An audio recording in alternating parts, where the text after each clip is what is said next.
हाँ जी, so guys what's up good afternoon, good evening, good morning, welcome welcome welcome.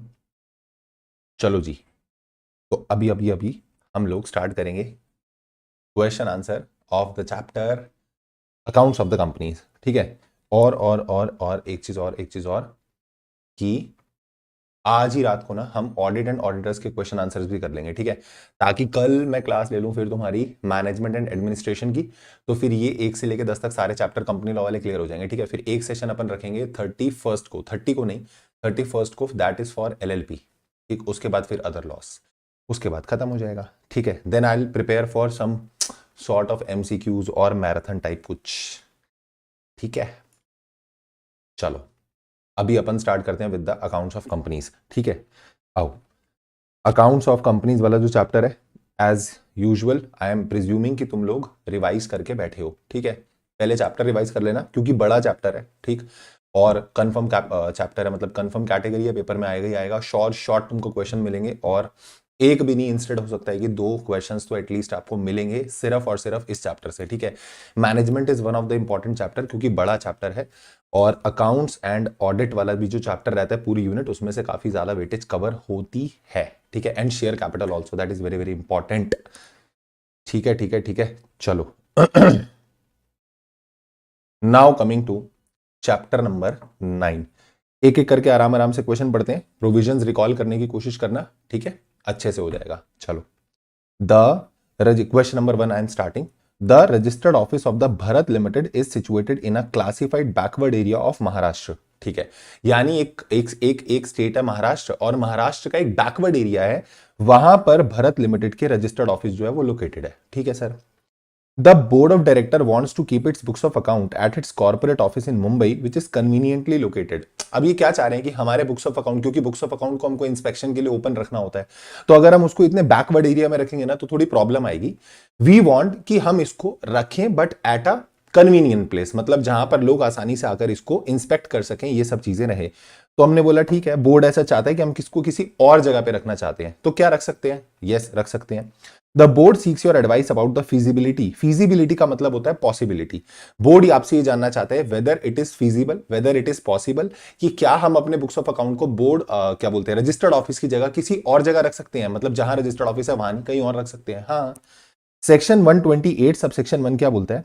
मैं मोटा मोटा तुमको वर्ड्स हाईलाइट कराता हूं। सेक्शन 128 सबसेक्शन 1 बोलता है कि हर कंपनी को अपने बुक्स ऑफ अकाउंट पहले तो प्रिपेयर करने पड़ेंगे, and other relevant books and paper and all that, वो आपके ट्रू एंड फेयर व्यू देने चाहिए। ये वर्ड्स हाईलाइट करके लिखना, ठीक है, मतलब थोड़ा सा इनको अंडरलाइन कर देना जब पेपर में लिखोगे तो।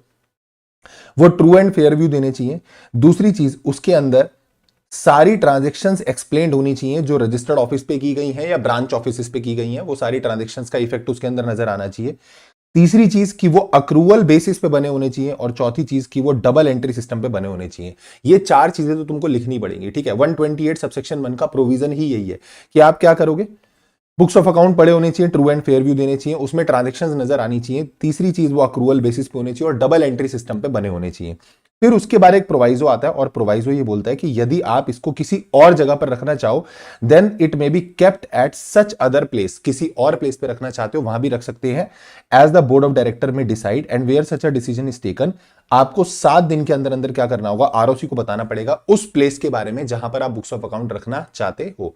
तो क्वेश्चन सिर्फ इतना सही था कि बोर्ड चाह रहा है कि हम रजिस्टर्ड ऑफिस में ना रखें, इसको कहीं और रखें। रख सकते हैं, हाँ रख सकते हैं, बट उसके लिए पहले आपको बोर्ड ऑफ डायरेक्टर की ही अप्रूवल लेनी पड़ेगी। बेसिकली बोर्ड रेजोल्यूशन पास होगा और 7 दिन के अंदर अंदर बता देना किसको, आरओसी को। That is the question.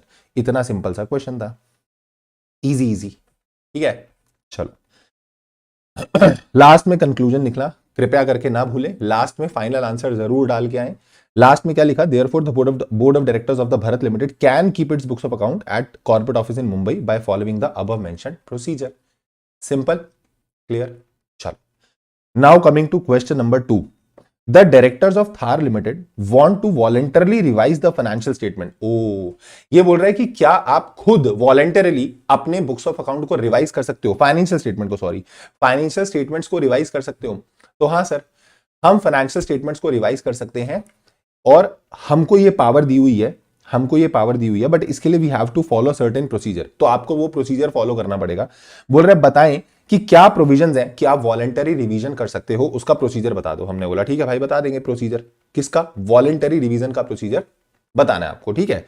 पहले क्या लिखोगे कि अगर कंपनी चाहे तो फाइनेंशियल स्टेटमेंट और बोर्ड रिपोर्ट, ये चीज ध्यान रखना, दो चीजों को आप वॉलंटरीली रिवाइज कर सकते हो। वॉलंटरी रिवीजन किस किस चीज का हो रहा है, एक तो फाइनेंशियल स्टेटमेंट्स का और एक बोर्ड रिपोर्ट का। ये दोनों चीजों को आप कब रिवाइज कर सकते हो, सर हम इनको तब रिवाइज कर सकते हैं अगर हम ये मान के चलेंगे, हमको ये पता चला कि फाइनेंशियल स्टेटमेंट्स जो है वो सेक्शन 129 के हिसाब से नहीं बनी और बोर्ड रिपोर्ट जो है वो 134 का कंप्लायंस नहीं करती है। मतलब बोर्ड रिपोर्ट की सारी कहानी दी हुई है सेक्शन 134 में, तो 134 के हिसाब से बोर्ड रिपोर्ट बननी चाहिए थी, और यदि वो नहीं बनी है तो आप वॉलंटरीली इनको क्या कर सकते हो, रिवाइज कर सकते हो। बट इसमें मोटी मोटी बातें क्या ध्यान में रखनी है, financial statement board report revise हो सकती है, मैक्सिमम पिछले 3 साल की आप रिवाइज कर सकते हो in any of the 3 preceding financial year, पर उसके लिए पहले आपको एनसीएलटी से अप्रूवल लेना पड़ेगा, और एनसीएलटी को एप्लीकेशन लगेगी in the form number NCLT 1। अब इसको अपनी लैंग्वेज में लिख सकते हो, ठीक है। Financial statements and board report can be voluntarily revised if the financial statement do not comply with the provision of 129, board report do not comply with the provision of 134, ठीक है। For any of the 3 preceding financial year after obtaining the approval of tribunal, the application is to be made to the tribunal in the form number NCLT 1 and the copy of the order passed by the tribunal is to be filed with the ROC। Simple language लिखो, अगर तुमसे ये नहीं भी लिखी जा रही तुम अपनी प्लेन इंग्लिश में लिखो, एकदम ओके है, ठीक है। फिर ट्राइब्यूनल क्या करेगा, ट्राइब्यूनल को जब ये मिलेगा ना, मतलब जब ऐसा कुछ तुमने एप्लीकेशन लगाई ट्राइब्यूनल को, तो ट्राइब्यूनल नोटिस देगा किसको, सेंट्रल गवर्नमेंट को, इनकम टैक्स अथॉरिटी को, और इनको बोलेगा कि अगर तुम्हें कोई ऑब्जेक्शन वगैरह है तो तुम रेज करो। तो ये लोग ऑब्जेक्शन वगैरह रेज करेंगे। And number of times of revision and recast, कितनी बार आप रिवाइज कर सकते हो, provided that further revised financial statement और report shall not be prepared और filed more than once in a financial year. एक साल में एक ही बार कर पाओगे, बार बार ये सब चीजें नहीं हो सकती, ठीक। और आपको अपने जो आप ये डिस्क्लोजर दोगे ना, उसमें एक डिस्क्लोज करना पड़ेगा कि आप रिवाइज क्यों करवा रहे हो, मतलब व्हाट वाज द रीजन जिसकी वजह से तुमने इसको रिवाइज कराया। और ये इंपॉर्टेंट पॉइंट है, इस पे मुझे लग रहा है कि अलग से भी क्वेश्चन पूछ सकते हैं, नॉट कि ऐसे कि हाँ वो आपसे ऐसे पूछे क्वेश्चन के पार्ट में, बट अलग से भी क्वेश्चन ये आ सकता है कि अगर मान लो ऐसा हो जाए कि जो फाइनेंशियल स्टेटमेंट्स थी वो इशू हो चुकी है, मतलब वो मेंबर्स को भेज चुके हो आप, या बोर्ड रिपोर्ट जा चुकी है, उसके बाद आप रिवाइज करना चाहते हो, तो क्या तब रिवीजन हो सकती है या नहीं हो सकती है, तो हम बोलेंगे हो सकती है, बट उसके लिए ना आप रिवाइज सिर्फ यही चीज कर पाओगे, इसके अलावा कुछ रिवाइज नहीं कर पाओगे। ये प्रोविजन अच्छे से ध्यान रखना, इस पर मुझे लग रहा है अलग से क्वेश्चन आ जाएगा, सिर्फ ये इतना वाला जो पार्ट है ना, इस पर कभी ना कभी अलग से क्वेश्चन वो पूछ लेगा। Whether revision is possible if financial statements और board report are already sent to the members, अगर वो ऑलरेडी जा चुके हैं तो क्या फिर रिवीजन हो सकती है।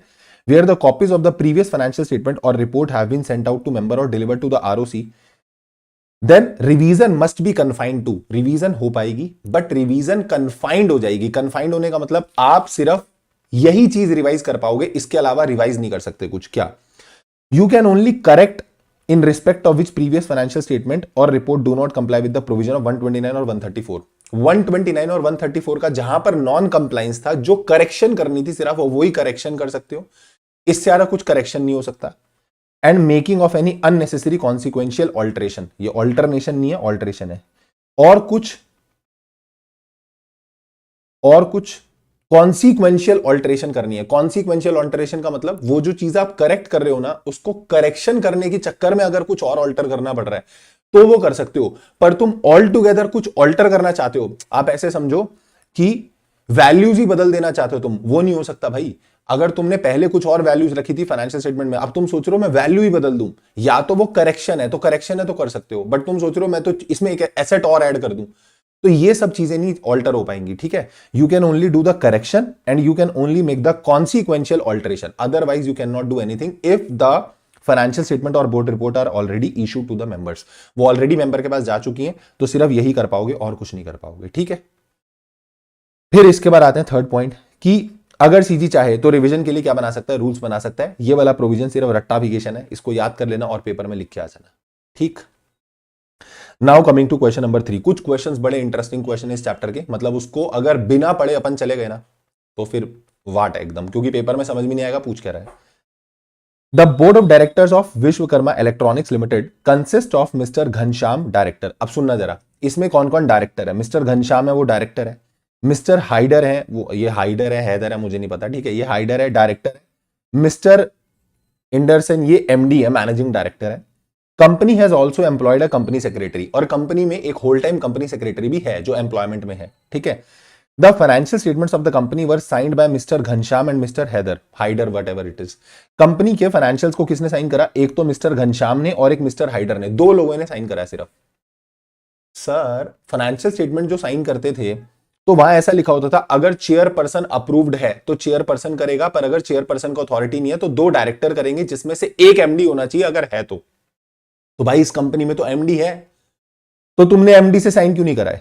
जब क्वेश्चन ने बोला कि एक एमडी है तो फिर तो एमडी के साइन होने जरूरी थे, अगर एमडी नहीं है तो कोई भी दो डायरेक्टर साइन कर दे, बट अगर एमडी नहीं है तो मुझे समझ में आता है, but if MD is there in the company तो फिर तो दो डायरेक्टर्स में से एक एमडी के साइन होने चाहिए। साथ में क्या लिखा हुआ है, एंड कंपनी सेक्रेटरी के साइन मैंडेटरी होते हैं, CEO CFO CS wherever they are employed, अगर वो हैं तो उनके साइन मैंडेटरी है भाई, कराने ही पड़ेंगे। तो ना तो तुमने यहां पे दो गलती करी, एक तो तुमने इस एमडी के साइन नहीं कराए और दूसरा इस कंपनी सेक्रेटरी के साइन नहीं कराए। तो बताओ क्या ये in accordance of companies act 2013 हुआ, हम बोलेंगे नहीं, ये नॉन कंप्लायंस है। क्यों नॉन कंप्लायंस है, क्योंकि सर इसके अंदर दो गलतियां हो गई हैं, एक तो एमडी के सिग्नेचर नहीं है और एक कंपनी सेक्रेटरी के क्या नहीं है, सिग्नेचर नहीं है। So according to the section 134 subsection 1 of the Companies Act, the financial statements including consolidated financial statement, if any, shall be approved by the board of director before they are signed on the behalf of board by the chairperson of the company where he is authorized. Chairperson तब sign करता है on the behalf of board अगर chairperson को authority दी गई है तो, ठीक है। अगर चेयरपर्सन को अथॉरिटी नहीं दी गई है तो दो director out of which one shall be MD if any, and ये एंड बड़ा इंपॉर्टेंट है बेटा। ऊपर बोला या तो चेयरपर्सन से करा लो या दो डायरेक्टर से करा लो, एंड इनके साइन तो होंगे ही होंगे, सीएफओ सीईओ और सीएस अगर ये कंपनी में है तो तीनों के साइन होंगे। अब यहां सीईओ और सीएफओ के बारे में मुझे कोई इंफॉर्मेशन नहीं दी थी तो मैं यही मान के चलूंगा कि इस कंपनी में सीईओ सीएफओ नहीं है। सर इस क्वेश्चन में तो ये भी नहीं लिखा था कि सीईओ सीएफओ नहीं है, मतलब कुछ बताया नहीं था क्वेश्चन में, तो हम ये नहीं मान लेंगे कि सीईओ सीएफओ ने भी साइन नहीं करे। अपनी मर्जी से कुछ भी क्वेश्चन में ऐड नहीं करना।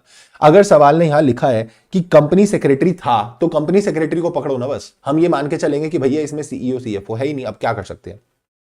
तो गलती क्या हुई, यहां पर दो डायरेक्टर ने साइन कर दिए बट जिसमें से एक एमडी के होने चाहिए थे वो तुमने गड़बड़ करी, और कंपनी सेक्रेटरी के भी साइन होने चाहिए थे वो भी नहीं करे। तो लास्ट में यहां पर एक लाइन और लिख सकते हो, दैट इसके आगे एक और लाइन लिखोगे, फाइनल कंक्लूजन जो लिखोगे, that The signing of the financial statement was not in accordance of the Companies Act 2013। देखो मैंने बोला ना तुमको, जैसे वो क्वेश्चन पूछे ना, उसने बोला बताओ the authentication of the financial statement was in accordance, तो हम बोलेंगे no it was not in accordance, मतलब वही सेम लाइन चिपकाकर उसका आंसर दो उसको। अब लिखने को तो मैं यहां पे ये भी लिख सकता हूं कि signing of the financial statement is not valid as per law, line ये भी ठीक है, बट हम उसको उसी के कॉन्टेक्स्ट में आंसर देंगे। उसने बोला whether the authentication of the financial statement is in accordance of the Companies Act, the final conclusion here should be the authentication of the financial statement is not in accordance of the Companies Act 2013। Final conclusion वहां पे डाल के आना, ठीक है। Question number 4, Companies Act has prescribed an additional duty on the board of director to include in the board report a director responsibility statement। ये बोल रहा है कंपनीज एक्ट जो है ना, इसने बोर्ड ऑफ डायरेक्टर्स के ऊपर एक एडिशनल ड्यूटी लगाई हुई है कि तुम्हें ना एक डायरेक्टर रिस्पॉन्सिबिलिटी स्टेटमेंट बना के डालनी होती है। Briefly explain any 3 matters to be furnished, बहुत अच्छी चीज है, 5-6 मैटर्स जिसके अंदर आते हैं डायरेक्टर रिस्पॉन्सिबिलिटी स्टेटमेंट के अंदर। तो बोल रहे हैं आप बताओ कि डायरेक्टर रिस्पॉन्सिबिलिटी स्टेटमेंट के अंदर कौन से मैटर्स आते हैं। तो as per section number 134 subsection number 5 DRS बनता है। डीआरएस का मतलब क्या होता है, धोनी रिव्यू सिस्टम, नालायक, डायरेक्टर रिस्पॉन्सिबिलिटी स्टेटमेंट, ठीक है। और उसके अंदर ये सारी चीजें आपको लिखनी होंगी, all these matters are to be included. Sir इसने तो हमसे 3 ही मैटर पूछे थे, फिर आपने सारे क्यों चिपका रखे हैं और आपने ये वाली चीजें क्यों लिखी हैं। ये नहीं भी लिखोगे तो चल जाएगा, कोई दिक्कत नहीं है। सीधा आंसर कैसे स्टार्ट होना चाहिए, आंसर कैसे स्टार्ट होनी चाहिए, हम ऐसे लिखेंगे as per section 134 subsection 5 a director responsibility statement, a director responsibility statement is to be included in the director report. So following are the matters which are to be included in the director responsibility statement। पहले एक line डालना, सीधा क्या करते हो तुम, fake के matter लिखने शुरू कर देते हो, 1 2 3 4 5, उसको बोलते हो जस्ट समझ खुद से। तो पहले ऊपर हेडिंग तो डालो किस चीज के मैटर है ये। फॉर्म नंबर पर डायरेक्ट क्वेश्चन एमसीक्यू की फॉर्म में आ सकते हैं, एमसीक्यू की फॉर्म में आ सकते हैं, ठीक है। सुना in the preparation of the annual account applicable accounting standards had been followed. तो आप पहले लिखोगे एक तो अकाउंटिंग स्टैंडर्ड फॉलो हुए, ठीक है, डीआरएस में क्या क्या लिखना पड़ेगा, अकाउंटिंग स्टैंडर्ड फॉलो हुए। दूसरी चीज, डायरेक्टर ने वो अकाउंटिंग पॉलिसीज लगाई हैं और उनको कंसिस्टेंटली अप्लाई किया है जो कि रीजनेबल और प्रूडेंट है, मतलब कि उसमें जो जजमेंट एस्टिमेट लिए गए हैं वो एकदम करेक्ट है, रीजनेबल है और प्रूडेंट है, ठीक। डायरेक्टर ने प्रॉपर सफिशिएंट केयर लिया for the maintenance of adequate accounting records, accounting records को मेंटेन करके चले डायरेक्टर्स। और prevention and detection of the fraud के लिए भी उन्होंने प्रोविजन डाले हुए हैं, ठीक। Director had prepared the annual account on a going concern basis, simply going concern follow हुआ है, ठीक है। ऐसा डायरेक्टर रिस्पॉन्सिबिलिटी स्टेटमेंट में डायरेक्टर्स स्टेटमेंट देंगे कि हमने गोइंग कंसर्न बेसिस पे अकाउंट्स बनाए हैं। पांचवी चीज, अगर लिस्टेड कंपनी है, this is only and only for listed company, yes Hardik आए हैं, ये लिस्टेड कंपनी के केस में होगा कि क्या कंपनी में इंटरनल फाइनेंशियल कंट्रोल्स हैं, और अगर हैं तो क्या वो एडिक्वेट है। पहले तो ये बताओ इंटरनल फाइनेंशियल कंट्रोल है या नहीं है तो एडिक्वेट है या नहीं है, और वो ऑपरेट हो रहे हैं इफेक्टिवली या नहीं, ठीक है। और फिर लास्ट में बोलेंगे कि क्या डायरेक्टर्स ने प्रॉपर सिस्टम्स लगा रखे हैं for compliance of all applicable laws, कि जितने भी इस कंपनी के ऊपर लॉज एप्लीकेबल होते हैं क्या उन सबका प्रॉपरली एकदम ड्यूली कंप्लायंस हो रहा है या नहीं हो रहा, क्या इस चीज के लिए भी, इस चीज को पकड़ने के लिए भी डायरेक्टर्स ने पूरा प्रॉपर सिस्टम लगाए या नहीं लगाए, ठीक है। ये सारी चीजें आपको बतानी पड़ेंगी। डीआरएस के मैटर याद कर लेना, इजी है, मेरे साथ याद कर लो, एक बारी मेरे साथ याद कर लो। एप्लीकेबल अकाउंटिंग स्टैंडर्ड्स जो हैं वो फॉलो हुए हैं नहीं हुए, ठीक है। डायरेक्टर ने वो सारी अकाउंटिंग पॉलिसीज चूज की हैं जो कि रीजनेबल और प्रूडेंट है, ठीक है, उनको कंसिस्टेंटली फॉलो किया है। Proper and sufficient care directors ने दिखाई है, और साथ में prevention and detection of fraud का भी ध्यान रखा गया है। चौथी चीज की क्या जो हमने एनुअल अकाउंट्स बनाए हैं वो गोइंग कंसर्न बेसिस पे बनाए नहीं बनाए, और अगर लिस्टेड कंपनी का केस है तो लिस्टेड कंपनी के केस में इंटरनल फाइनेंशियल कंट्रोल्स हैं या नहीं है तो एडिक्वेट एंड ऑपरेटिव है या नहीं है, और लास्ट वाला केस की क्या सारे लॉज का कंप्लायंस हो रहा है या नहीं हो रहा। सिंपल सिंपल सी बात है, ठीक है। पहला अकाउंट्स वाला है, दूसरा उसके बाद आपका ये अकाउंटिंग, मतलब पहला अकाउंटिंग स्टैंडर्ड्स है, दूसरा अकाउंटिंग पॉलिसीज है, तीसरा आपका adequate accounting records, prevention detection of fraud है, फ्रॉड से याद कर सकते हो, ठीक है। उसके बाद fourth is going concern, fifth is your internal financial control, sixth is your compliance of the loss. Simple, DRS के अंदर ये 6 चीजें आपको लिखनी पड़ेंगी, ठीक। चलो नेक्स्ट क्वेश्चन पे आते हैं, क्वेश्चन नंबर 5। 4 तक done done done done clear. चलो 5th पे आते हैं। Question 5th is explain the following in brief about the NFRA. अब ये एनएफआरए के बारे में पूछ रहा है, ब्रीफ में बताओ। तो आप पहले तो थोड़ा सा बता सकते हो कि सेक्शन 132 में पावर मिली है, सीजी एस्टैब्लिश करेगा एनएफआरए को, ठीक है। फिर मेनली एनएफआरए के फंक्शंस बता दो कि एनएफआरए क्या क्या काम करेगा। बाकी एनएफआरए का पूरा इतना बड़ा टॉपिक है, तो ये नहीं कि वो उतना बड़ा टॉपिक पूरा आपसे पूछना चाह रहे हैं वो 4 मार्क्स में, ठीक। तो आपसे पूछेगा एनएफआरए किसने कॉन्स्टिट्यूट करा, कहां से पावर आई, और उसके बाद सीधा सीधा ये बता दो कि भैया एनएफआरए के अंदर क्या क्या आएगा, that's it, nothing else. So national financial reporting authority according to section 132 of the companies act, CG by notification constitute करेगा एनएफआरए को, और सीजी ने कॉन्स्टिट्यूट कर दिया है। आईसीआई के ऊपर एक बॉडी लाके बिठा दी जिसका नाम है एनएफआरए। और एनएफआरए का काम क्या होगा, ये रिकमेंडेशंस देगी सीजी को for accounting and auditing standards बनाने के लिए, ठीक है। पहला काम तो ये हो गया। दूसरा, मॉनिटर करेंगे एंड एनफोर्स करेंगे compliance with the accounting standard. ये कोई घुमा हुआ क्वेश्चन नहीं है, ठीक है। मेरे से पूछोगे, अब ये रिवीजन क्लास में मैंने ऑलरेडी तुम्हें जो पढ़ा रखा है, सीधा सीधा आंसर लिखना है यहाँ पे, फंक्शंस ऑफ एनएफआरए। कुछ ऐसा दिमाग लगाने वाला लोचा ही नहीं है इसमें। Oversee the quality. अब तुम बोलोगे कि सर यहां पे तो आप ये वाला पॉइंट समझा ही नहीं रहे हो, तो समझाने वाला काम ऑलरेडी रिवीजन क्लास में किया हुआ है। ये क्वेश्चन वाले केस में तो मैं तुम्हें ये बताना चाह रहा हूं कि अगर कोई क्वेश्चन थोड़ा घुमा हुआ आता है तो वो क्वेश्चन का मीनिंग क्या है, कैसे वो उसका आंसर निकाल रहा है उससे, और उस आंसर में लिखना क्या क्या है, ठीक है। मतलब यहां पर फिर दोबारा मैं डुप्लीकेसी करूं और मैं इसको समझाने बैठूं तो फिर टाइम वेस्ट ही होएगा वो, ठीक है। And perform such other function as may be prescribed, clear. Next is question number 6। Dilbag is a student of CA intermediate. लो भाई अपनी बात कर रहे हैं। His friend who is also in the CA intermediate has approached him to explain to him the provision of companies act on the following things. ओ, तो दो दोस्त हैं, एक दिलबाग है और एक उसका कोई दोस्त है, उसका नाम नहीं हमें पता क्या है, बट उसके फ्रेंड ने बोला कि भाई तू मेरे को 2 चीजों के बारे में बता। पहला, एक तो बुक्स ऑफ अकाउंट से रिलेटेड प्रोविजन बता कि उसकी इंस्पेक्शन कैसे हो सकती है, और हमें बुक्स ऑफ अकाउंट को कितने टाइम के लिए प्रिजर्व करके रखना होता है। सर हमको बुक्स ऑफ अकाउंट को प्रिजर्व करके रखना होता है for a period of 8 years, ये तो हमको पता है।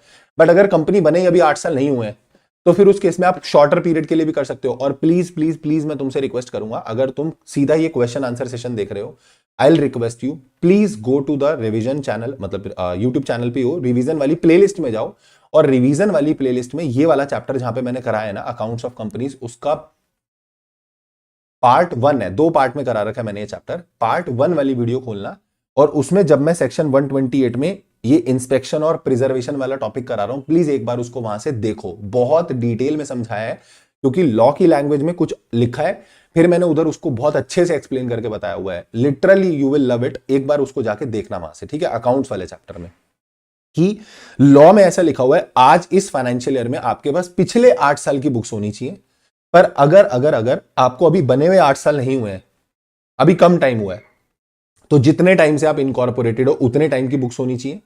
और अगर इन्वेस्टिगेशन वाला केस हो गया है तो फिर जब तक इन्वेस्टिगेशन चलेगी तब तक आपको बुक्स को प्रिजर्व करके रखना पड़ेगा, ठीक है। ये प्रोविजन को उधर से एक बार जरूर देखना, ठीक,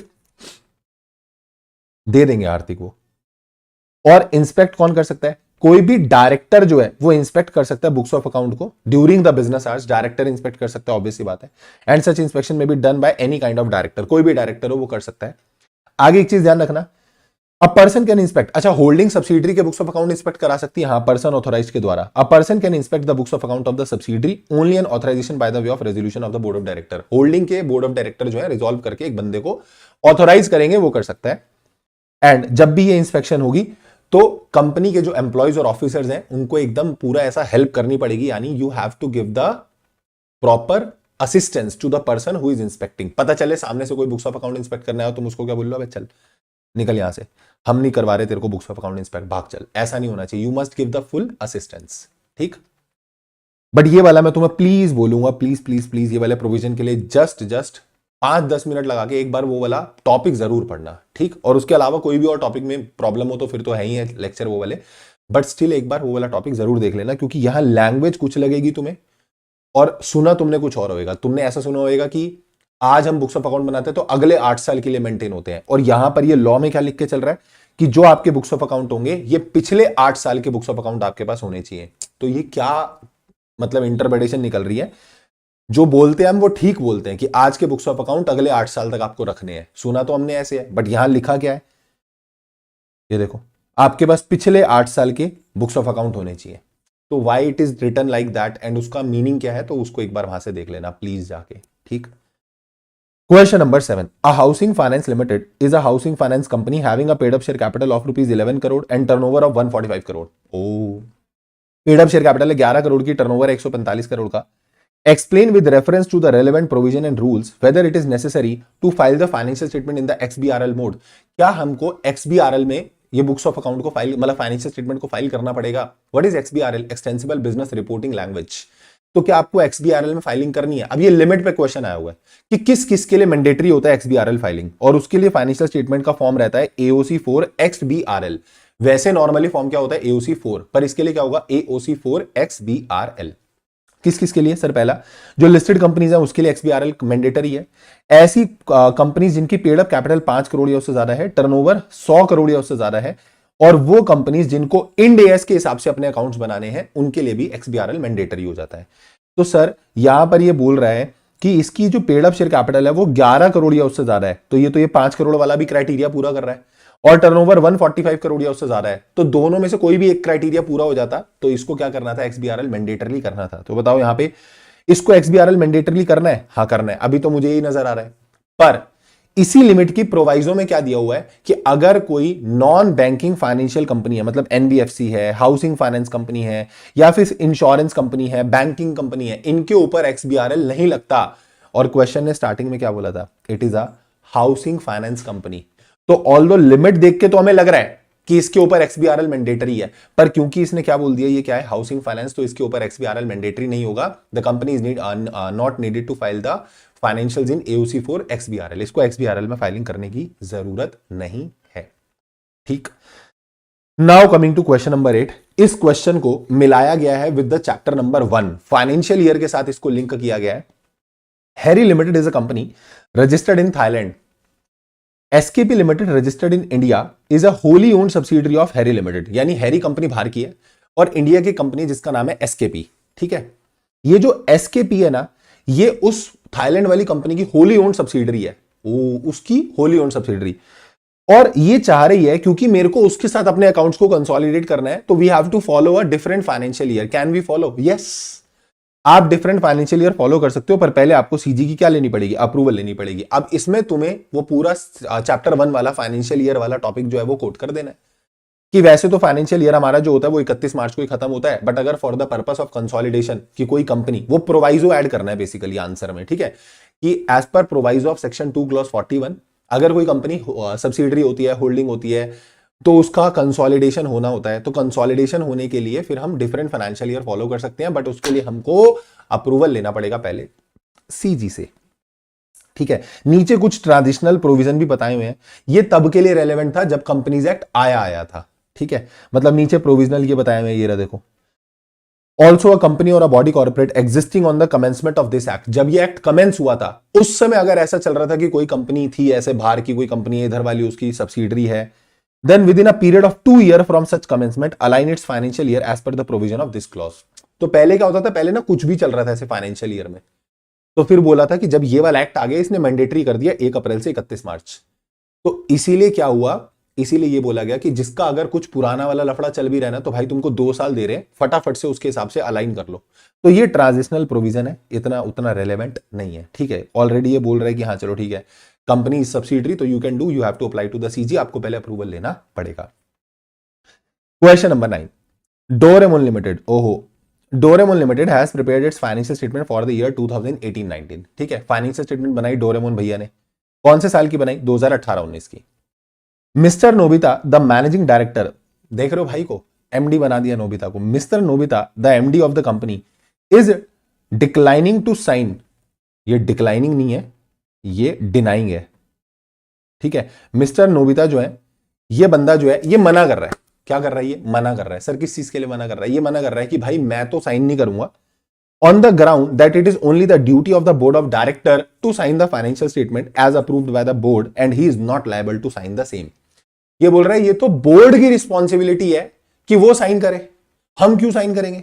बट सेक्शन 128 की लैंग्वेज क्या है कि बोर्ड के बिहाफ पे कौन साइन करेगा? चेयरपर्सन, अगर वो ऑथोराइज्ड है तो, और अगर वो ऑथोराइज्ड नहीं है तो फिर उस केस में 2 डायरेक्टर करेंगे, जिनमें से एक एमडी होना चाहिए। Is it clear? समझ में आया? तो क्या क्या क्या आरटीपी एमटीपी, हाँ वीडियो से भी कर लोगे तो हो जाएगा, उसके अंदर मैं सारे क्वेश्चंस कवर करके दे दूंगा। आरटीपी एमटीपी की वीडियो देख लेना, कोई दिक्कत नहीं है। क्या ऐसा पॉसिबल है कि मिस्टर नोबिता बच जाए और ये बोले नहीं नहीं नहीं नहीं नहीं हम तो साइन नहीं कर रहे, and now mister Nobita has approached you to advise him on his responsibility. वो पूछ रहा है भैया बताओ मेरे को, अब तुम उसके डोरेमोन हो और तुम बताओ उसको कि क्या क्या क्या उसको साइन करना पड़ेगा या फिर वो बच सकता है। And mister Nobita has also provided you the following information, उसने साथ में तुम्हें फॉलोइंग इन्फॉर्मेशन भी दी है। क्या? The board has a policy does not authorise the chairperson of the company. लो, चेयरपर्सन को ऑथराइज भी नहीं किया हुआ, यानी उन्होंने क्लैरिटी भी दे दी कि अगर चेयरपर्सन को ऑथराइजेशन नहीं है तो फिर तो भाई 2 डायरेक्टर साइन करेंगे, जिसमें से एक एमडी का साइन करना मैंडेटरी हो जाएगा, ठीक। और दूसरी चीज, company has appointed miss Shizuka as its company secretary, और क्योंकि शिजुका क्या है? सीएस है, तो उसके भी तो साइन लगेंगे ही।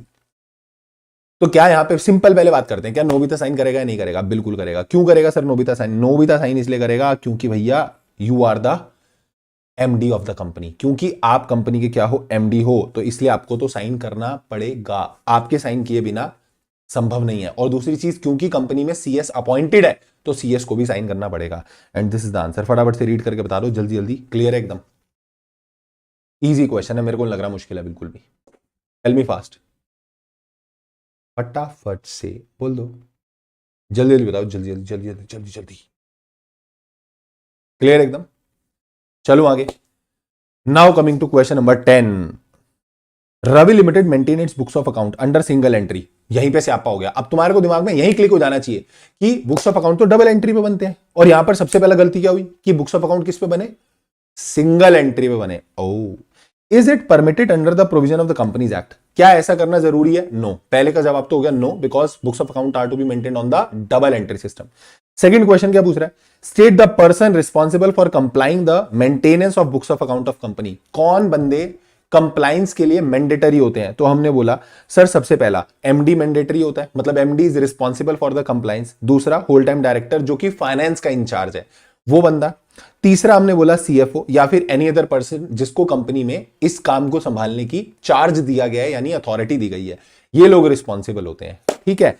और उसके बाद तीसरी चीज क्या पूछ रहा है, weather a company can keep books of account in electronic mode. अब मेरी बात सुनो, ओए ओए ओए ओए सुनो, अगर ये क्वेश्चन, ये थर्ड वाला क्वेश्चन यहीं खत्म हो जाता, मेरे साथ पढ़ो, weather a company can keep books of account in electronic mode, अगर ये इस पॉइंट पे ही खत्म हो जाता तो मैं आंसर बोलता यस, इलेक्ट्रॉनिक मोड में बुक्स ऑफ अकाउंट को मेंटेन करना इज अलाउड, एक्सेसिबल होना चाहिए, अलाउड है, ठीक है। आगे क्या बोला, ऐसे इलेक्ट्रॉनिक मोड में आप अकाउंट्स रखना चाह रहे हो which is accessible only outside India. एक वर्ड पे क्वेश्चन है ये, पता है किस वर्ड पे, ओनली।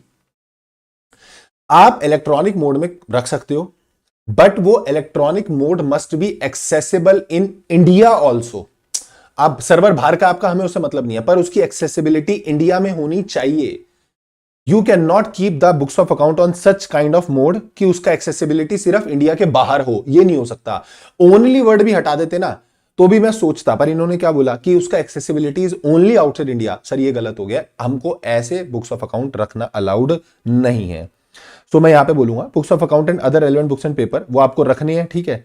और उसमें आप ऐसे अकाउंटिंग सॉफ्टवेयर को यूज करोगे जो कि ऑडिट ट्रेल दे और एडिट लॉग क्रिएट करे। परफेक्ट आंसर एकदम, एक बच्चे ने करेक्ट आंसर दिया हार्दिक ने कि sir sir sir sir sir एकदम अकाउंटिंग सॉफ्टवेयर जो है वो ऐसा होना चाहिए which has the feature of audit trail, मतलब वो ट्रेल क्रिएट करे और साथ ही में एडिट लॉग, मतलब कुछ भी एडिटिंग हो तो बता दे कि एडिटिंग हुई है। And there must be a proper system for, उसके अंदर प्रॉपर सिस्टम होना चाहिए किस चीज का, स्टोरेज का, रिट्रीवल का, कि कल को मान लो कुछ लॉस्ट हो जाता है तो हम उसको रिट्रीव कर पाए, बैकअप का, ठीक है। एंड तीसरी सबसे इंपॉर्टेंट चीज जिसके पे ये क्वेश्चन पूछा था, द बैकअप होना चाहिए and the company maintain in electronic mode including at a place outside India, if any, shall be kept in servers physically located in India on a periodic basis. Hence, a company cannot keep some books of account in electronic mode accessible only outside India. It must be accessible in India also. आप सिर्फ ऐसे server पे नहीं रख सकते जो India के बाहर एक्सेसिबल है, ठीक है। बोलो बोलो बोलो। और ये पीरियोडिक भी मेरे ख्याल से अब यहां से पीरियोडिक वर्ड हटकर डेली हो गया है, if I am not wrong, let me check once.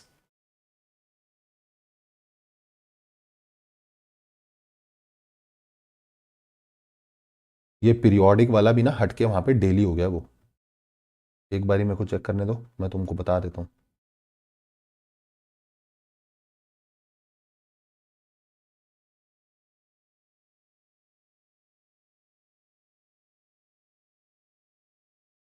Right, ये पीरियोडिक की जगह क्या हो गया है, daily.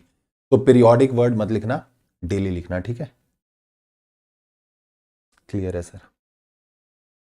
Hence, a company cannot keep books of account which is accessible only outside India. चलो नेक्स्ट क्वेश्चन पे आते हैं। वॉल्टर लिमिटेड, ओ ये अच्छा क्वेश्चन है, अच्छा क्वेश्चन है, ध्यान से सुनना। Walter limited has on it's board 4 director. Walter के बोर्ड ऑफ डायरेक्टर में 4 डायरेक्टर हैं, ठीक है, ध्यान से सुनना। एक WXYZ, जिसमें से अच्छा उसके अलावा एक D भी है जो MD है।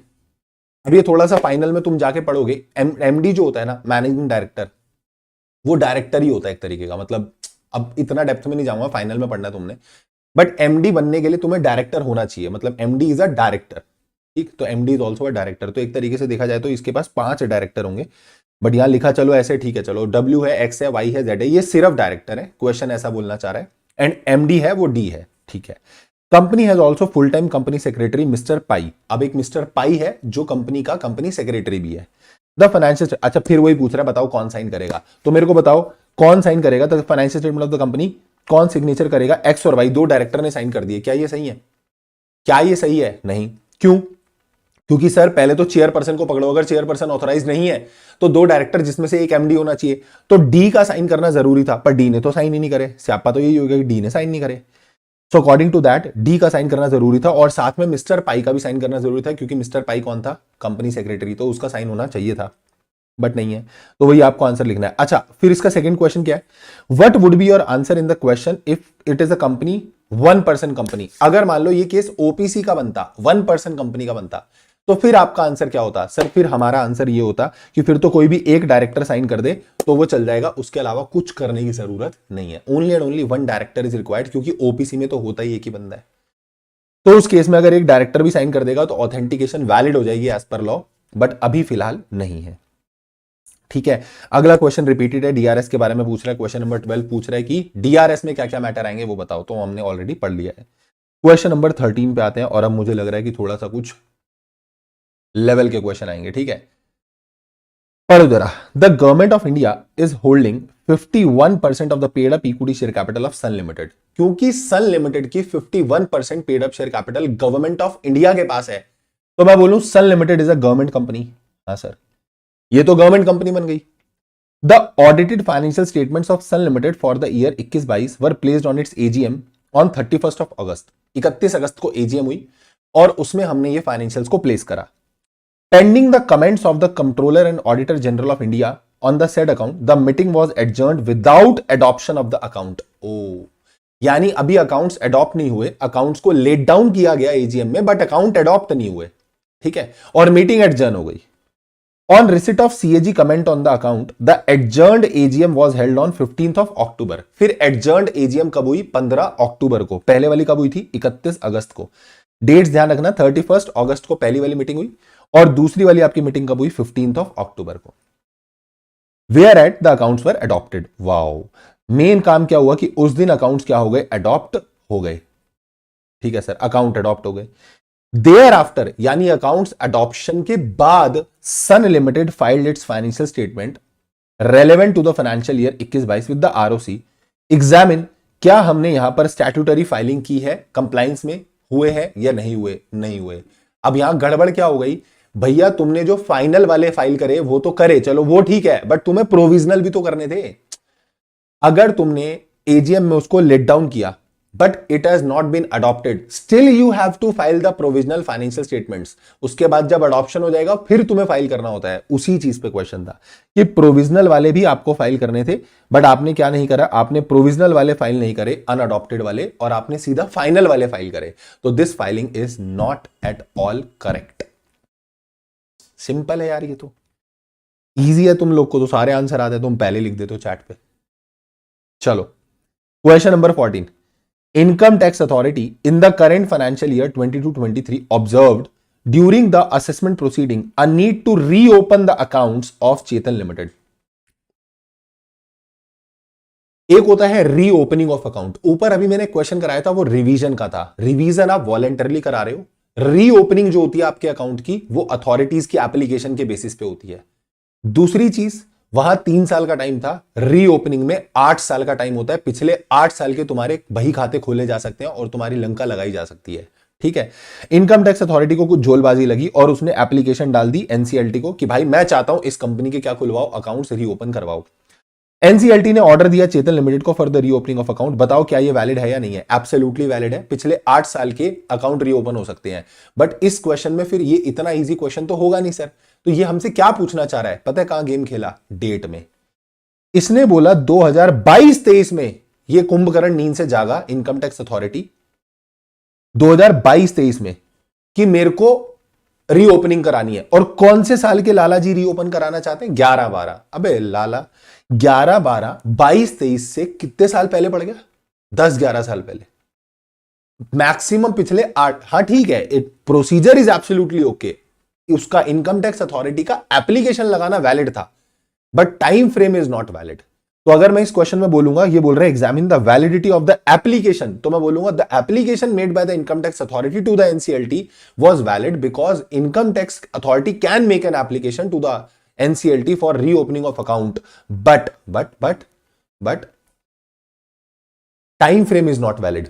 मतलब यहां ये मत समझना कि एप्लीकेशन जो लगी वो एक वैलिड एप्लीकेशन है। मैं ये बोलना चाह रहा हूं कि क्या इनकम टैक्स अथॉरिटी अप्लाई कर सकती है एनसीएलटी को? हां कर सकती है, ये प्रोविजन ठीक है।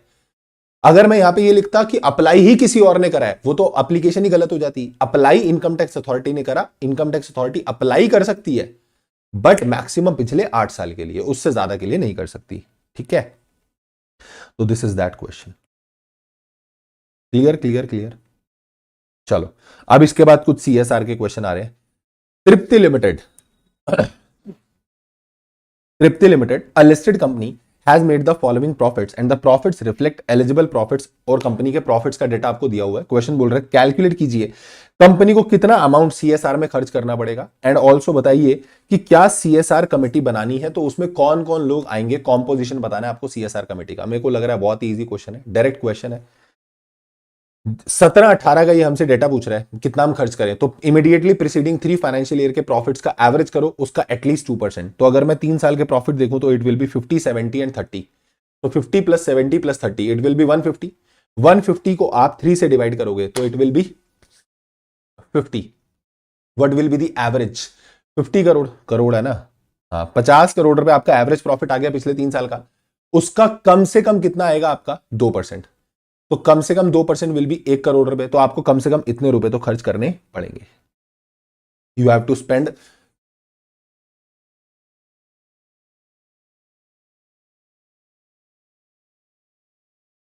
यहां कॉन्स्टिट्यूट नहीं आएगा, spend 1 crore rupees can be spent towards CSR in the 17-18। आगे बोल रहे हैं कौन कौन सीएसआर में आएगा, तो हमने बोला 3 या उससे ज्यादा डायरेक्टर होने चाहिए जिसमें से एक इंडिपेंडेंट डायरेक्टर होना चाहिए। पर अगर मान लो कोई ऐसी अनलिस्टेड या प्राइवेट कंपनी है जिसमें इंडिपेंडेंट डायरेक्टर की रिक्वायरमेंट नहीं है, तो जितने डायरेक्टर्स उसमें हैं उन्हीं से सीएसआर कमेटी आप बना सकते हो। और ऐसी प्राइवेट कंपनी जिसमें 2 ही डायरेक्टर हैं, तो फिर 2 ही डायरेक्टर के केस में वो 2 डायरेक्टर से ही सीएसआर कमेटी बना सकते हो। तो डायरेक्ट क्वेश्चन था, इसमें कोई दिक्कत नहीं थी। चलो question number 16। Shero limited company incorporated under the companies act 2013, इसका टर्नओवर है 100 करोड़, नेट प्रॉफिट है 3 करोड़ एंड एक्यूमुलेटेड लॉस है 50 करोड़ का एंड सिक्योरिटी प्रीमियम रिजर्व पड़ा हुआ है 300 करोड़ का। Wow. Question is asking the CFO of the company inform the directors of the company that the CSR committee is required to be constituted. Company के CFO ने जाके बोला कि हमारी कंपनी को सीएसआर कमेटी बनाने की जरूरत है। हमने बोला क्यों है, तो भैया सीएसआर तो उसे बनाना होता है जिसकी नेटवर्थ 500 करोड़ या उससे ज्यादा हो, जिसकी टर्नओवर 1000 करोड़ या उससे ज्यादा हो, और जिसका नेट प्रॉफिट 5 करोड़ या उससे ज्यादा हो। तीनों में से कोई भी एक क्राइटेरिया फुलफिल हो रहा हो। नेट प्रॉफिट वाला क्राइटेरिया मेरा पूरा हो नहीं रहा क्योंकि 5 करोड़ या उससे ज्यादा नहीं है। टर्नओवर जो है वो मेरा 100 करोड़ ही है, 1000 करोड़ या उससे ज्यादा नहीं है। तो मेरे ये वाले दोनों क्राइटेरिया तो फेल हो गए। अब बचा कौन सा? नेटवर्थ। इसके लिए हमें नेटवर्थ की डेफिनेशन पता होनी चाहिए कि नेटवर्थ में क्या क्या आता है। तो नेटवर्थ में पेड अप शेयर कैपिटल आती है, रिजर्व्स एंड सरप्लसेस आते हैं, बट रिवैल्यूएशन रिजर्व्स वगैरह नहीं आते, ठीक है। और एक्यूमुलेटेड लॉसेस होते हैं तो उनको माइनस करना पड़ता है। तो यहां पर मैंने पेड अप शेयर कैपिटल ढूंढी। मुझे पहला पंगा क्वेश्चन में पेपर में देख के यही लगेगा भाई पेड अप शेयर कैपिटल ही नहीं दी। अब तुम वहीं फंस गए कि क्वेश्चन में गड़बड़ आई है, पेड अप शेयर कैपिटल ही गिवन नहीं है। तो देखा जाए तो गड़बड़ तो है कि पेड अप शेयर कैपिटल ही नहीं दी हुई, बट हम ये प्रिज्यूम करके चलेंगे कि भैया पेड अप शेयर कैपिटल नहीं दी हुई, तो अब मैं अपनी मर्जी से ऐड नहीं करूंगा। आई विल प्रिज्यूम 300 करोड़ का मेरा सिक्योरिटी प्रीमियम है जो कि रिजर्व एंड सरप्लस बनेगा, 50 करोड़ का लॉस है, आई विल सेट ऑफ। तो 250 करोड़ मेरी नेटवर्थ निकल के आएगी एक तरीके से। और मैं ये प्रिज्यूम करके चलूंगा कि ये जो एक्यूमुलेटेड लॉस दे रखा है 50 करोड़, ये कैपिटल वैपिटल एडजस्ट करने के बाद ही दे रखा है। यानी ये क्वेश्चन में कोई गड़बड़ नहीं है, पेड अप शेयर कैपिटल भूला नहीं है सवाल। 2 अल्टरनेट व्यू हो सकते हैं। पहला व्यू कि क्वेश्चन ही भूल गया, अब इसमें पेड अप शेयर कैपिटल नहीं दे रखी तो नहीं दे रखी भाई। अब तुम ऐसा बोलोगे ऐसी कौन सी कंपनी होती है जिसमें पेड अप शेयर कैपिटल ना हो और सिक्योरिटी प्रीमियम दिया हुआ है ना, यही लगेगा ना गड़बड़ है क्वेश्चन में, कुछ तो गलत ही है। बट हम इसको प्रिज्यूम करके चलेंगे कि ये जो 50 करोड़ है ये वो सेट ऑफ करने के बाद है। हमारे लॉसेस इतने बढ़ गए थे कि पेड अप शेयर कैपिटल का अमाउंट कम था और उसको नेट ऑफ करने के बाद हमारा ये 50 करोड़ बचा। सिक्योरिटी प्रीमियम 300 करोड़ था, टोटल हमारी नेटवर्थ निकली 250 करोड़। मोटा मोटा कंक्लूजन ये निकल के आया, क्या सीएसआर कमेटी बनाने की जरूरत है? नहीं, सीएसआर कमेटी बनाने की जरूरत नहीं है। क्यों? क्यों क्यों क्यों? क्योंकि सर हमारा कोई भी क्राइटेरिया जो है वो पूरा नहीं हो रहा, तो इसलिए हमको सीएसआर कमेटी नहीं बनानी, ठीक है। सो नेटवर्थ के हिसाब से भी आपका अमाउंट कितना निकल के आ रहा है, और हाँ नेट प्रॉफिट भी जोड़ लोगे तो 253 करोड़ हो जाएगा। 250 और प्लस 3 200 तो नहीं हो रहा, तो आपको कोई सीएसआर कमेटी बनाने की जरूरत नहीं है। Is it clear? चलो जी अगला क्वेश्चन देखेंगे। Harry limited is a listed company having turnover 1200 crore. Subjective question में आ जाते हैं, एमसीक्यू में कहीं आएंगे, सब्जेक्टिव में डिस्क्रिप्टिव में आ जाते हैं। एमसीक्यू में भी पूछ सकता है, एमसीक्यू में लिमिट में पूछ लेता है कई बार क्वेश्चन कि 2% वाला बताओ कितना पैसा खर्च करना है, तो अमाउंट निकलवा के देख लेगा, वहां पे आ सकता है सब। Harry limited is a listed company having turnover of 1200 crores during the financial year 16-17। CSR committee of the board formulated and recommended a CSR project which was approved by the board। Committee बनी हुई है, एक project बना, approve हुआ board के द्वारा, ठीक है। Company finalise the project under it CSR initiative which require fund of 5% of the average net profit of the company for the last 3 financial year. बोला कि 5% हम खर्चा करेंगे। अब क्योंकि एटलीस्ट 2% खर्च करना होता है, पर यहां कंपनी खर्च कितना कर रही है, 5%। क्या जो हमने ये एक्सेस वाला खर्च करा है, क्या इसका हमें सेट ऑफ मिल जाएगा, मतलब अगले साल में हम इसको सेट ऑफ कर सकते हैं? यस।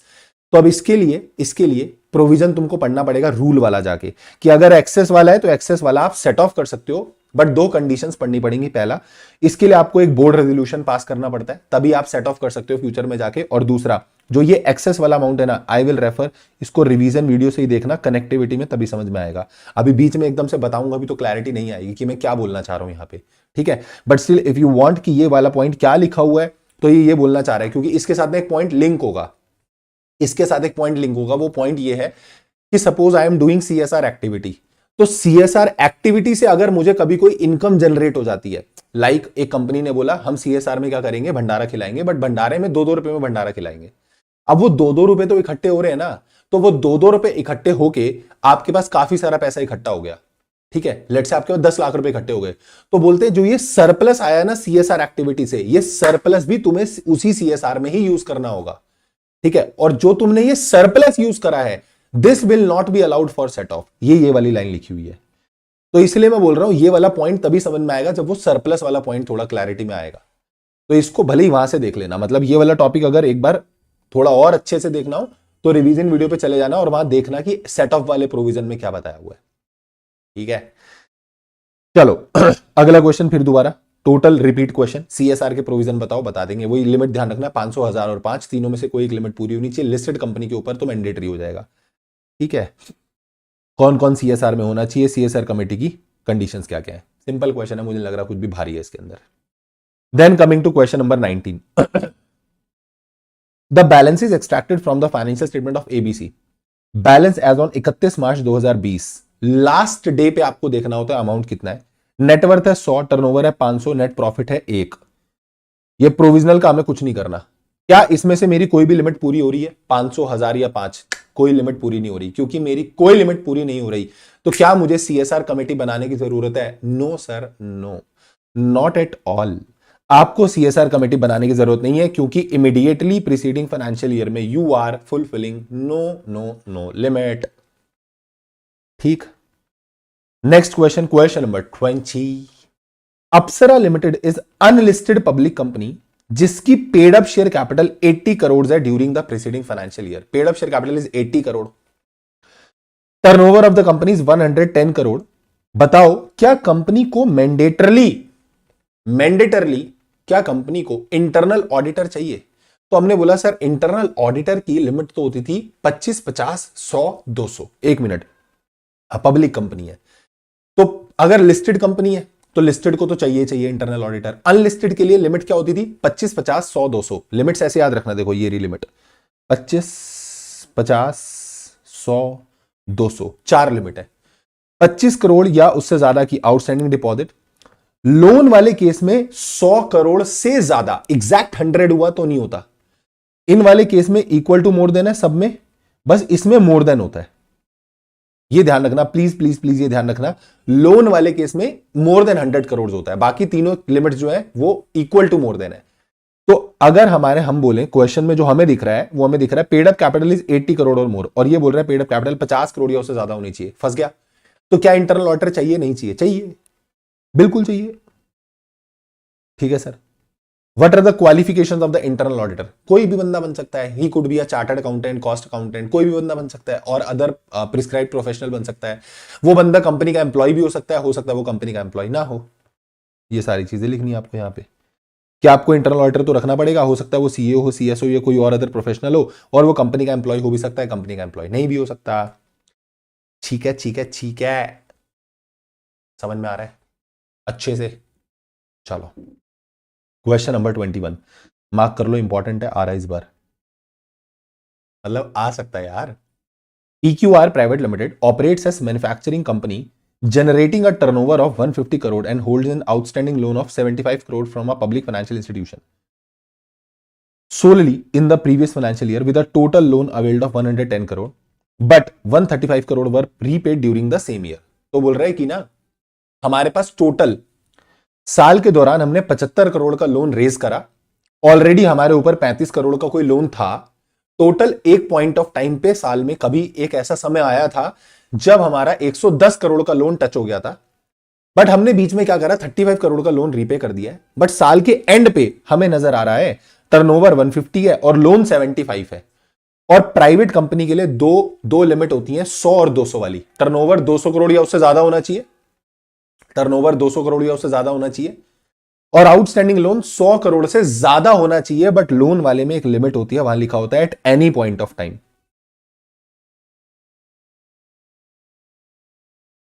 क्या लिखा है? At any point of time.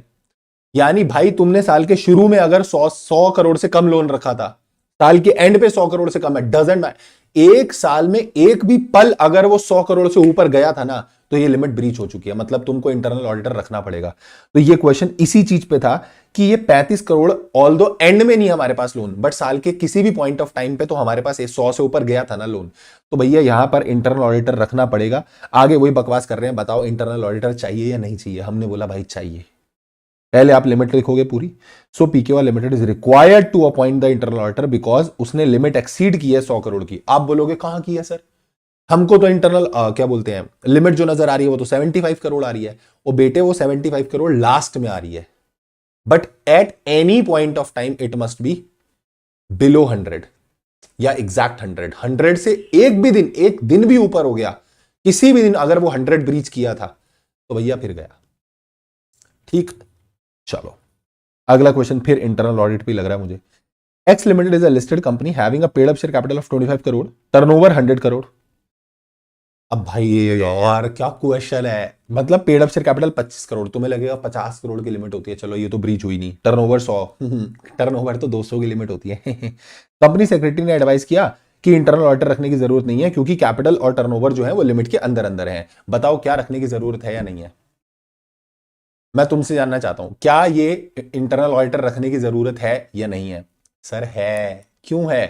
क्योंकि लिमिट तो अंदर ही है, फिर क्यों है? ओ बेटे, it is a listed company, जानबूझ के लिमिट में फंसाएगा। भैया यहां पर क्या है? लिस्टेड कंपनी है, और क्योंकि कंपनी ही लिस्टेड है तो भाड़ में गई लिमिट, भाड़ में गई लिमिट। फिर तो आपको रखनी है, मतलब रखना है, मतलब रखना है, इंटरनल ऑडिटर रखना पड़ेगा। ठीक है, चलो जी। Gupta Limited is a company incorporated in India. Gupta Limited is a leading manufacturer of sports shoes. It has many subsidiaries, one of them being Best Shoes Limited, which is based in Morocco. Gupta Limited is in the process of finalization of the consolidated financial statement for the year ended 31st March 2022. The account section of Gupta Limited has requested the management of Best Shoes Limited, यानी वो बाहर वाली company को हमने request करा, to provide its standalone financial statement to Gupta. The subsidiary company prepares its financial statement in local language of the country and the same is provided to Indian parent company. तो वो वहां की अपनी local language में accounts बनाते हैं और अपनी पेरेंट कंपनी को भेज देते हैं। ठीक है, ठीक है sir. Further audit of the financial statement is not required by the best shoes limited under the Moroccan laws. वो कंपनी क्योंकि मोरक्को की है, उन्होंने बोला वहां के लॉज में हमको कोई ऑडिट नहीं करानी पड़ती। अब वो हमारी सब्सिडरी है, हमें उसके अकाउंट चाहिए ताकि हम उसके साथ कंसोलिडेट करके दे सकें। सिंपल सी कहानी है। अगर तुम्हारी कोई फॉरेन सब्सिडरी है और उसकी कंट्री में उसके अकाउंट के लॉस की ऑडिट नहीं होती है, डजंट मैटर, वो अनऑडिटेड अकाउंट पकड़ो और उसे अपने साथ कंसोलिडेट करके दे दो, it is the valid compliance. बस एक चीज ध्यान रखना, अगर उस कंट्री की लैंग्वेज में वो बने हुए हैं अकाउंट और वो इंग्लिश ट्रांसलेशन में नहीं है, तो आपको उसका इंग्लिश ट्रांसलेशन करके यहां पर देना पड़ेगा। बस इसी पर ये क्वेश्चन है, दिस इज द क्वेश्चन, यही सारा आंसर लिखना है। कि आपको उसके अनऑडिटेड अकाउंट ही ले लेने हैं और उसी को लेकर आप क्या कर दो, यहां पर फाइल कर दो। बस ये चीज ध्यान रखना कि अगर वो इंग्लिश में नहीं है तो आपको इंग्लिश में उसको ट्रांसलेट करके देना पड़ेगा। और दूसरी चीज ये ध्यान रखना कि अगर आप कुछ डिपार्चर कर रहे हो, मटेरियल डिपार्चर हो रहा है, मतलब तुम कुछ और ही पॉलिसी लगा रहे हो, तो उसका रीजन डाल देना क्यों लगा रहे हो।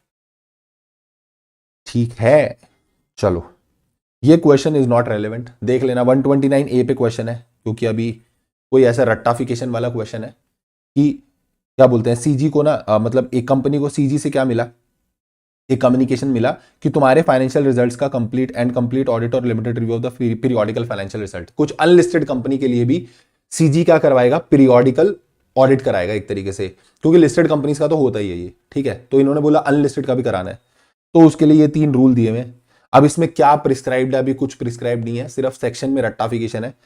सेंट्रल गवर्नमेंट में require such class of unlisted company, CG जिन क्लास ऑफ को लिस्टेड अनलिस्टेड कंपनीज को बताएगा, जब बताएगा तब देखेंगे कि आपको फाइनेंशियल रिजल्ट पीरियोडिकल बेसिस पे बनाने पड़ेंगे, उनका बोर्ड ऑफ डायरेक्टर से अप्रूवल लेना पड़ेगा, उनका ऑडिट या लिमिटेड रिव्यू कराना पड़ेगा और आरओसी को 30 दिन के अंदर बताना पड़ेगा। अब ये बिल्कुल वाहियात क्वेश्चन है अगर पेपर में पूछते हैं तो, ठीक। आगे सेम कहानी है, बोर्ड रिपोर्ट को कौन साइन करेगा, और क्या फाइनेंशियल स्टेटमेंट आरओसी को तब भी फाइल करने होते हैं अगर एजीएम नहीं हेल्ड हुई है तो, हाँ ठीक है। और बोर्ड रिपोर्ट कौन साइन करेगा, sir it should be sign by the chairperson of the company, अगर वो ऑथराइज्ड है तो, पर अगर वो ऑथराइज नहीं है तो 2 डायरेक्टर जिसमें से एक एमडी होना चाहिए और एक कोई दूसरा डायरेक्टर हो सकता है, सिंपल। लो जी, सिस्का लिमिटेड, ये कंपनी इनकॉर्पोरेट हुई 1 अप्रैल 2020 को, ठीक है। और इस कंपनी के फाइनेंशियल्स हमको नजर आ रहे हैं, नेट प्रॉफिट बिफोर टैक्स ये दिया हुआ है, नेट प्रॉफिट आफ्टर टैक्स ये दिया हुआ है, ठीक है, 5 crore 7 crore. The company proposes to allocate the minimum amount required for the CSR activity. You are requested to advise the company कि कितना अमाउंट हमको खर्च करना चाहिए CSR में। सुनना, पहली चीज तो बेटा जी ये ध्यान रखना कि आपको नेट प्रॉफिट बिफोर टैक्स लेना है, और दूसरी चीज हमको पिछले 3 साल का प्रॉफिट लेना होता है, उसका एवरेज करना होता है। पर इस कंपनी का पिछले 3 साल का प्रॉफिट नहीं आ सकता क्योंकि अभी कंपनी को बने 3 साल हुए ही नहीं है, कंपनी बनी ही 2020 में है। तो जितने साल हुए फिर उतने साल का एवरेज ले लो, तो 7 और 5 कितने हो जाएंगे, 12 divide by 2, 12 divide by 2 will be 6 crore, और 6 करोड़ का एटलीस्ट 2% यानी कि 12 लाख रुपए, आपको 12 लाख रुपए क्या करने पड़ेंगे, सीएसआर में खर्च करने पड़ेंगे। अब मेरी बात सुनना, लॉ में तो एक प्रोविजन ये भी होता है कि अगर आपका जो स्पेंडिंग अमाउंट है वो 50 लाख से कम हो तो कमेटी बनाने की जरूरत नहीं होती, फिर तो बोर्ड ऑफ डायरेक्टर ही उसको देख लेते हैं, अलग से कमेटी कॉन्स्टिट्यूट करने की जरूरत नहीं होती। तो वो लाइन भी चिपकाना यहां पे कि as the spending amount is less than 50 lakh which is 12 lakh, क्योंकि 6 करोड़ का 2% आप निकालोगे तो 12 लाख रुपए आएगा, और 12 लाख रुपए 50 लाख रुपए से कम है। So according to that we need not to constitute any separate CSR committee, board of director ही उसको क्या कर लेंगे, अपने आप संभाल लेंगे, ठीक है बेटा। Next is question number 27। The aggregate value of the paid up share capital was 200 crores divided into 20 crore equity shares of rupees 10 each at the end of financial year. Having registered office in Mumbai, the company had been registered with authorized capital. अब ये जानबूझ के confuse करने के लिए दे रहा है कि authorized capital कितनी है, हमें क्या करना है, जो मर्जी हो। The extract of the balance sheet ये आपको दिया हुआ है, ठीक है। Turnover of the company during the financial year was 800 crore and the net profit calculated as per this was only 4 crore. Turnover कितना था, 800 करोड़, नेट प्रॉफिट निकला है 4 करोड़। अब मुझे ये देखना है अगर पेड अप शेयर कैपिटल वाली लिमिट टच हो गई तो फिर मुझे सीएसआर बनाना पड़ेगा, ठीक है। अब उसके लिए मुझे क्या करना पड़ेगा, पेड अप शेयर कैपिटल पकड़नी पड़ेगी 200, फ्री रिजर्व पकड़ने पड़ेंगे 200, 480, 480 हो गया, सिक्योरिटी प्रीमियम ये भी आएगा 480 हो गया, और साथ में 80 ये भी आएगा पीएनएल का क्रेडिट बैलेंस 560, इसको हम काउंट नहीं करते, और miscellaneous expenditure not return of इसको माइनस कर देना, तो 560 में से 10 करोड़ और गए, टोटल कितने बचे, 550 करोड़। पेड अप नेटवर्थ तो आपकी टाप गई है भैया 500 करोड़ से उससे ज्यादा, ठीक है। नेटवर्थ क्योंकि आपको 500 करोड़ से ऊपर चली गई है तो आपके ऊपर 135 तो अट्रैक्ट हो जाएगा। यहां तक का क्वेश्चन समझ में आ गया, ठीक है, बड़ा क्वेश्चन है, आराम से चलेंगे। प्रवीण जो है company secretary of the company advise that the company attract the provision of 135, तो हमको सेक्शन 135 यानी सीएसआर को कंप्लाई करना पड़ेगा। तो प्रवीण भैया एकदम सही थे कि वी हैव टू कंप्लाई। क्यों सर, क्योंकि टर्नओवर की लिमिट तो क्रॉस नहीं हुई, नेट प्रॉफिट की लिमिट क्रॉस नहीं हुई, बट नेटवर्थ की हो गई है, ठीक है। On 30 April 2022 a CSR committee was formed, और उसमें board of director company constituted the following person as its director. इन्होंने क्या बोला कि तुम लोग कौन हो, उसके डायरेक्टर हो। तो इन्होंने Mohan Singh managing director, Rohit and Bhavna who are independent director, Venkatesh, Isha, Mohit and Muskan who are the directors, ये इससे कमेटी बना दी। On the basis of the above fact आप मुझे बताइए, is the contention of Praveen is correct? हाँ, वो तो हमने सॉल्व कर दिया, पहला क्वेश्चन तो हमारा सॉल्व हो चुका है भैया, उसकी एकदम कंटेंशन करेक्ट है, क्योंकि 135 अट्रैक्ट होगा due to the limit of net worth, ये तो ठीक है, मुझे समझ में आ गया। It was decided that Mohan Singh, Venkatesh, Isha and Bhavna will be the member of CSR committee. Is this decision correct? अगर ऐसा डिसाइड होता कि मोहन सिंह, वेंकटेश, ईशा एंड भावना, मोहन सिंह, वेंकटेश, ईशा एंड भावना, अगर ये लोग CSR कमेटी के मेंबर बनते बेसिकली, तो क्या ये कॉम्पोजिशन ठीक था? हालांकि इन्होंने तो इतने सारे लोगों को डाल दिया CSR कमेटी में, बट ये बोल रहा है वेंकटेश, ईशा, भावना एंड मोहन सिंह, अगर ये लोग होते तो क्या ये ठीक था? तो मैं बोलता हाँ ठीक था। ठीक है, पढ़ना जरा। As per the requirement, corporate social responsibility shall be consisting of 3 और more director, out of which 1 shall be independent director. तो ये तो सही होता, उधर 3 डायरेक्टर भी हो जाते, वेंकटेश, ईशा और भावना, और साथ में इंडिपेंडेंट डायरेक्टर भी 1 क्या 2 हो जाते, वेंकटेश और Isha. Who are the independent ना, ये इंडिपेंडेंट डायरेक्टर भावना भी हो जाती, तो 1 इंडिपेंडेंट भी हो जाता और 3 डायरेक्टर भी हो जाते। अब कई बच्चे क्या सोचते हैं कि 3 डायरेक्टर का मतलब 3 डायरेक्टर होने चाहिए और 1 इंडिपेंडेंट डायरेक्टर होना चाहिए। अबे लाला, इंडिपेंडेंट डायरेक्टर भी तो एक डायरेक्टर ही होता है, समझे? तो 3 डायरेक्टर बैठ रहे हैं उसके अंदर, ठीक है, और मैंने बोला ना मोहन सिंह भी है, MD is also a director, तो 3 डायरेक्टर वाली कंडीशन भी पूरी हो रही है, और उसमें 1 ID होना चाहिए, इंडिपेंडेंट डायरेक्टर होना चाहिए, वो वाली लिमिट भी पूरी हो रही है। तो it is absolutely okay, this is absolutely correct. तो हम बोलेंगे यस सर, 100% एकदम करेक्ट है। और इसी के साथ अपन ने निपटा लिया the chapter which is accounts of companies. कोई भी क्वेश्चन में तुम लोग को प्रॉब्लम रही हो, just ping me out on the WhatsApp, Telegram, Instagram, और कोई भी डाउट रहे, कुछ प्रॉब्लम रहे तो मैसेज डाल देना, ठीक है। और डिस्क्रिप्शन में लिंक दिए हुए टेलीग्राम चैनल, व्हाट्सएप का, वो ज्वाइन कर लेना। और अपन मिलेंगे for the next chapter that is audit and auditors, और उसकी क्वेश्चन आंसर्स की प्रैक्टिस करेंगे ऑडिट एंड ऑडिटर्स की आज ही, ठीक है। Till then take care, tata bye bye, keep working very very hard as someone somewhere is waiting for success. Like, comment, share, subscribe ठोक देना। Done done done done, bye bye.